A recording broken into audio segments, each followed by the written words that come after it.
19 Agustus 2025.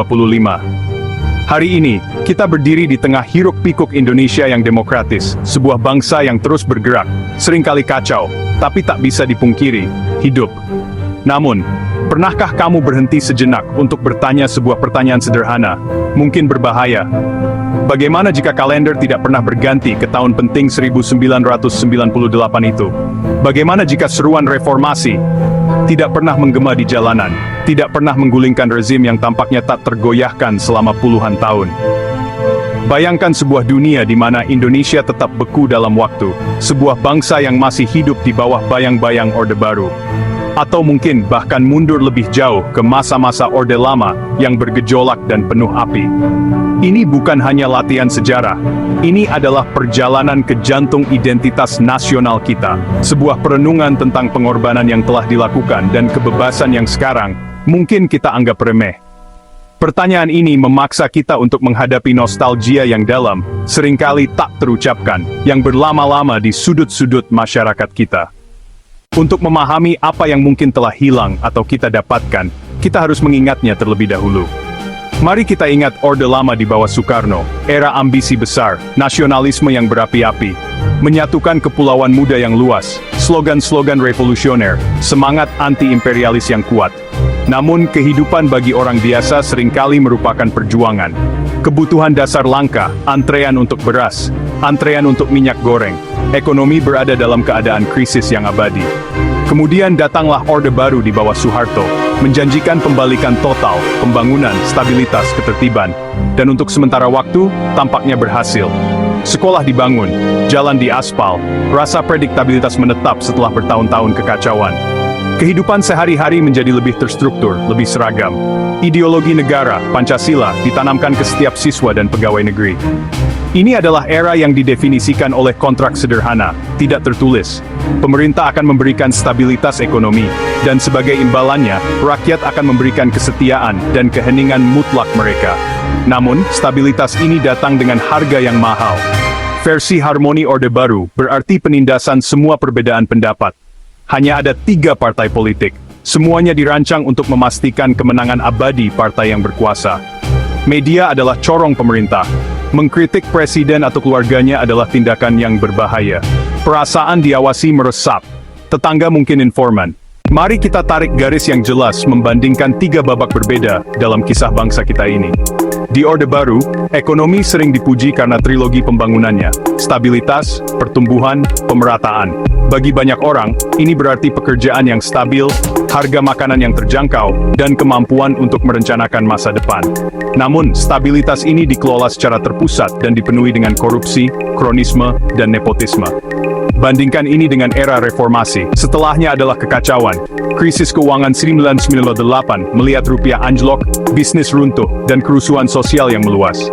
Namun, kekacauan ini juga merupakan suara pintu sangkar yang terbuka. Pergeseran yang paling dramatis adalah dalam ranah ekspresi. Di bawah Orde Baru, kebebasan berbicara adalah mitos. Hanya ada satu kebenaran, kebenaran negara. Hari ini, kita hidup dalam ekstrem yang berlawanan. Kita tenggelam dalam banjir suara. Setiap orang memiliki platform, dari influencer media sosial hingga jurnalis warga. Kekacauan ini seringkali berantakan, dipenuhi dengan informasi yang salah dan ujaran kebencian. Ini bisa melelahkan, tapi itu adalah suara yang tak terbantahkan dari masyarakat bebas. Untuk benar-benar memahami bobot emosional dari era-era ini, kita harus mendengarkan orang-orangnya. Bayangkan Pak Budi sekarang berusia akhir 60-an, seorang pensiunan guru. Saya tahu apa yang harus saya harapkan. Gaji saya kecil, tapi selalu tepat waktu. Saya bisa membeli beras dengan harga stabil. Kami diajari untuk disiplin, untuk menghormati pemimpin kami. Ada rasa bangga nasional dalam pembangunan kami.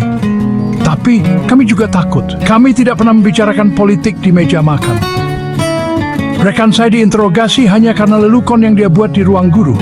Kami makmur ya, tapi kami seperti burung di sangkar yang sangat nyaman, sangat kuat. Sekarang, mari kita dengarkan Ibu Siti, seorang pedagang pasar berusia 70-an yang mengingat Orde Lama. Oh, masa itu penuh semangat. Kami merasa seperti bagian dari sesuatu yang besar, membangun dunia baru.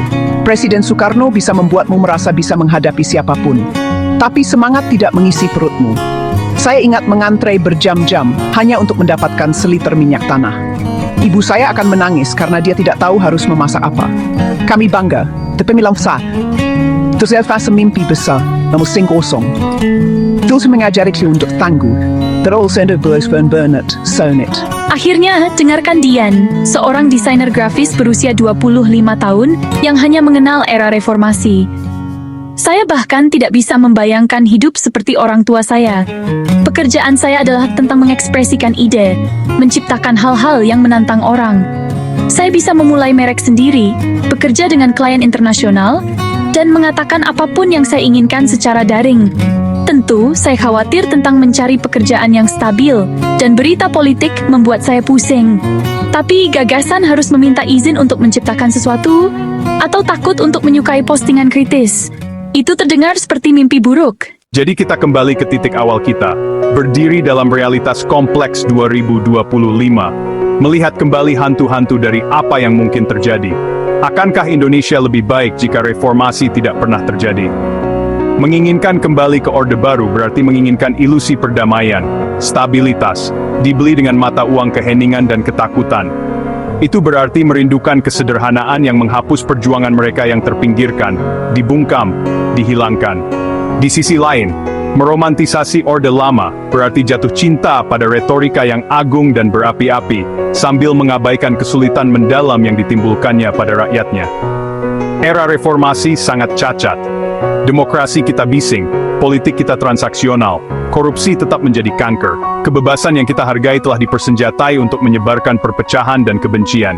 Mudah untuk melihat masa kini yang berantakan ini dan merasakan kekecewaan, kerinduan akan masa yang lebih sederhana. Perasaan ini dapat dimengerti, itu manusiawi, tapi itu juga jebakan berbahaya, melupakan harga yang telah dibayar untuk kebebasan. Pada akhirnya, pilihannya bukan antara masa lalu yang sempurna dan masa kini yang cacat. Pilihannya adalah bagaimana kita bergerak maju. Warisan reformasi bukanlah izin, berdebat, berdiskusi, mengkritik, membangun, gagal, mencoba lagi. Ini menyerahkan tanggung jawab untuk masa depan Indonesia ke tangan 280 juta rakyatnya. Perjalanan masih jauh, jalannya penuh tantangan. Untuk pertama kalinya, jalan itu adalah pilihan kita.